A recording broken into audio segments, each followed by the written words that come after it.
Oggi siamo a Gradisca di Isonzo. Il primo documento storico che cita Gradisca è del 1176, ma il paese sembra essere stato fondato ben prima, addirittura in periodo romano. A quell'epoca era un villaggio di contadini e tale rimase fino al 1420, quando venne la Repubblica di Venezia, che lo fece diventare un baluardo di difesa contro i turchi, grazie anche alla barriera naturale creata dall'Isonzo. Nel giro di pochi anni divenne talmente importante che il Senato Veneto nel 1500 chiamò Leonardo da Vinci per mettere a punto nuove armi e nuovi sistemi di difesa. Nel 1511 l'Arciduca d'Austria riuscì a conquistare la città e tra il 1615 e il 1617 Venezia tentò di riprendersela, dando inizio alle guerre di Gradisca. In seguito venne venduta agli Eggenberg, sotto i quali visse il suo periodo più florido. Passò infatti da avamposto militare a residenza nobiliare. Nel 1754 Gradisca e i suoi territori vengono annessi alla contea di Gorizia, dando così vita alla contea principesca di Gorizia e Gradisca. Nel 1797 la città venne conquistata da Napoleone, che in seguito la perse contro gli austriaci, per poi riconquistarla nel 1806, per poi perderla di nuovo contro gli austriaci.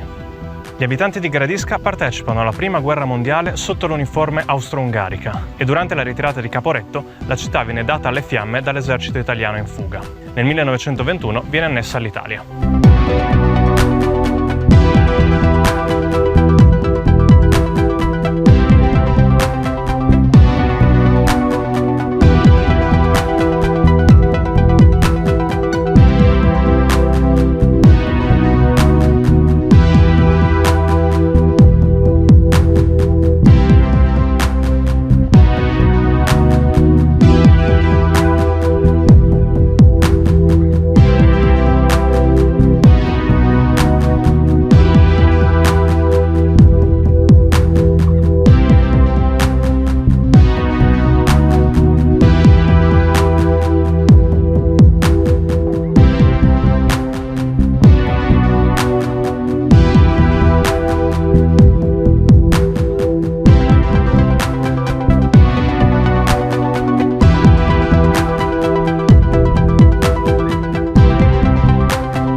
Questa era Gradisca di Isonzo, spero che vi sia piaciuta.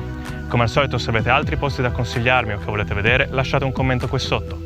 E noi ci vediamo alla prossima.